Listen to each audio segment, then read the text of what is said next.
Hey guys, it's FifaRalle here, and welcome to episode 14 of Let's FIFA 13. And we start this episode off by going into the Gold Cup, the final, and we come up against a very strong squad there. It is me getting most of the chances in the first half. First here, Robinho on the ball, nice stuff to go past several defenders, but the shot goes just wide, unlucky there. But we continue on, Lamela on the ball, nice stuff here, out on the wing, makes his way into the box and gets his shot in, and on the rebound we have Pato to put it into the back of the net, but it is offside, so no goal that time around. But 43rd minute we will finally get the lead, and I felt it was deserved on the halftime stats. I did dominate that half quite a bit, but into the second half he would get into the game. He plays a 1-2 here, gets through with Torres, and he gets the equalizer. 1-1 it is. I tried to get it back into the lead, first here with Robinho, a quite easy save, and then with Elgerson, a nice little dummy and a roulette past another defender, but the Casillas will deny me that one. So into after full time, I still felt I should have won the game,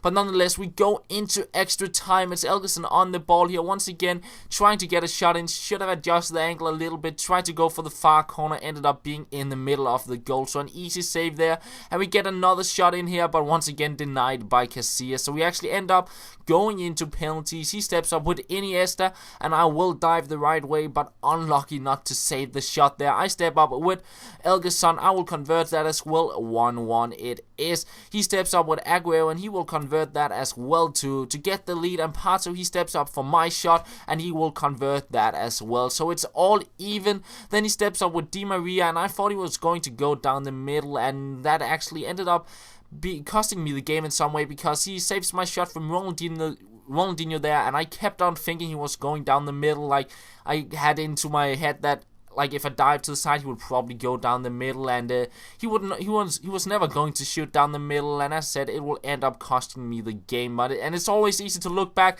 and say you should have done things differently, but yeah, that's how the game ended. A little bit frustrating there, but nonetheless we will move on, and we will go into the Bronze Nations Cup, and we'll see if we can pick up that trophy. I believe it got 3 days left before the tournament expires, so we will of course try and see if we can make our way through it. So for our first game, we come up against a team with a bunch of Austrian players. I get my first shot in with Minicon, a nice little flick, Birking flick past the defender. We take the shot in, but it's just wide of the goal, and some of you suggested that I should get a different striker instead of Minicon. I believe there's an Australian striker with a bit more pace, but he does only have 3-star skills, and I like Minicon because he got the 4-star skill, so I'll keep on having him in the squad. And he is quickly getting me up 1-1, and we actually pick up a free kick here just before halftime. Once again, quickly stepping up for that, and he does not have the best free kick stats, but nonetheless he will actually get the goal. A very weird, bizarre goal, the keeper running the ball into his own net. And then into the second half we will actually pick up a penalty, quite lucky there. He goes with the slide tackle, number 13 of the series, and quickly he will convert it to get his hat-trick there, so not too bad. And in the 76th minute he decides to rage quit, and that will be the end of the game. I move on through into the quarterfinals of the cup, but instead of playing that game I pick up a Ramirez and sell him on quite quickly, and one of the older Ramirez sold on as well, just make me a little bit of profit. Then we pick up a Sessegnon, I convert him into a striker, and I list him up for 9.5k, but in the end I sell him on for 8.9. It's still about 1 to 1.5k profit, so not too bad there. And I had a few people asking how much I pick up the position modifiers card for. The center forward to striker card is 6.5k, and the center attack mid to center forward card 150 coins.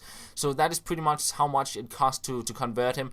But yeah, back to the gameplay here. We're into the quarterfinals, and we get a very early lead, and quickly here once again on the ball, going past the keeper. I tried to go with a fancy finish, ends up being a pass across goal because Rogic was there. So yeah, a little bit of a cheap goal, but 2-0 it is. Quitao on the ball, and I wasn't quite sure what to do after doing the ball with drag back, so I end up crossing it in to make it 3-0, and we get one final chance here, but saved by the keeper. So the game ends 3-0, and I move on through into the semi-finals of the Bronze Nations Cup, and I'll play that game straight away. Should probably have went out and played a game in the Gold Cup to get the fitness up, but I still really enjoyed playing with the bronze side, so I kept on going, and I come up against the Eres Division side there, and he will get a very weird goal here to start off with, because I felt I had the situation under control. My defender were in the front, and then I do not know what happened. He kind of locked off the ball, and his striker will get in front of me to make it 1-0. So a quite frustrating goal to give up there, but straight from kickoff, I'll try and get back here. A little ball will drag back inside the box, will cross it in, go with a bicycle kick, but should probably have aimed for the other corner because it goes way wide off the goal. And then he gets another very weird goal. It is his player taking the corner who actually gets the goal, but in fact it's my keeper punching it into my own net. A very, very bizarre goal there to give up, and I'll have to say, a lot of people will probably say in the comments you should not take your keeper out, but he would have 3 players completely open there in the front of the box, so he would probably have headed it in anyways. But into the second half here, I will get through to make it 2-1. But as you saw in the second half, he was very patient on the ball, and he decided to do the same in the second half. He did go forward and create chances, but he just kept on hanging on to the ball until I just pushed all my players forward, and then he took his chances. So it meant I didn't create that many chances and never got onto the ball to get that second goal. So as you can see there, he had a lot of the possession, so a very frustrating loss there, and the second loss of this episode, not too good there. But nonetheless, we'll play one final game, and that is into the Gold Cup. We'll get the game started here in the 11th minute, trying out a bicycle kick, but it goes just wide. And I did create quite a few chances here in the first half, getting a shot in with Basufa, unlucky there to hit the bar, and then it's to wrapped on the ball. A few skill moves here, gets a shot in, but it is saved by the keeper. So it was just a game where I just couldn't get a goal. Everything just went wrong. Even the keeper will save the shot there, which should have been a goal. But then into the second half, we find it too and finally break through to get the lead to make it 1-0. But 85th minute, he breaks through with Tevez to get the equalizer. And then in the 90th minute, I just wanted to end a bizarre and weird day of FIFA. A little bit stressful as well. Cross it in there. A little bit of a cheap goal, but I got the lead. I get a win. And that will be the end of the episode. So yeah, guys, I hope you did enjoy it. I'll try and have some better gameplay out tomorrow, and that's all, guys. Thank you for watching, and I will talk to you later.